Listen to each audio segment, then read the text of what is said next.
Autzen Stadium game day, unlike anything else, known as one of the loudest college football stadiums in the nation, and it all starts before the first kickoff. The Oregon Ducks lead out of the tunnel via motorcycle with the duck in tow. As for the man under the helmet, humble and kind. For decades, Doug Koke drove the famous Harley not for the fame, but for the spirit of the game.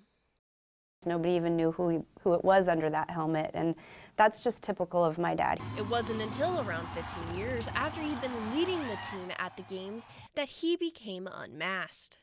He didn't do it for the recognition or for the fame of it. He did it because it was fun, and he did it because he was part of something bigger, and loved every minute of that. In 1999, Doug Koke took over a tradition that has now become the ignition of energy in Autzen Stadium, symbolizing what it means to be a duck.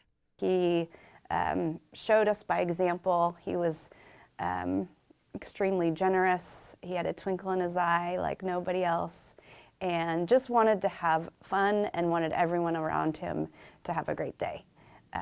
And gave us everything we needed to succeed in life, and then some. His legacy will forever live on at Autzen Stadium. Doug Koke died on New Year's Eve.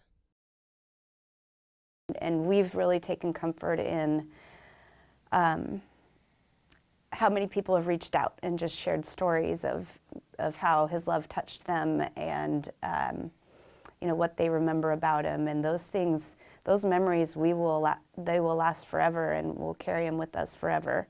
And it's really getting us by right now. Doug's passing was a shock, and we're devastated to lose our leader. His entrance, that excitement, continues to live on through the same bike, but with a different driver. As a kid growing up, that's the one part of the game that I always look forward to. And just being a motorcycle guy and high octane, all that kind of stuff. And I had to be in the stadium to be there to see Doug rip across the field. It was just great. It's really special for Oregon, and the fact that Doug did it so well for so long is amazing, and that he gave me a shot to be a guy to get to do it is very, very humbling. For Doug, the Ducks were his life, a feeling many college football fans can relate to, especially now as the team's success is putting a spotlight on his hometown.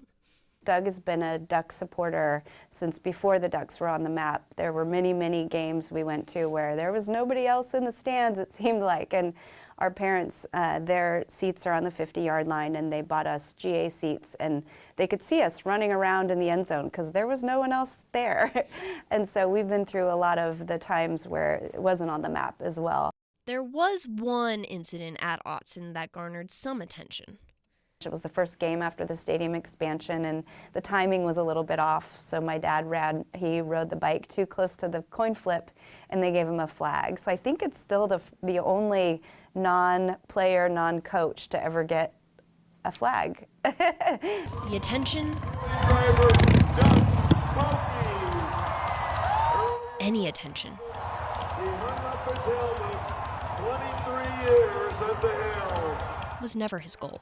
So the man under the helmet, if you will, was just a very kind and gentle person. He found good things about everybody. He loved everybody. He was kind to everybody, no matter who was looking or who that person was. He tried to make people laugh, tried to make people have fun, and I think we need more of that in the world.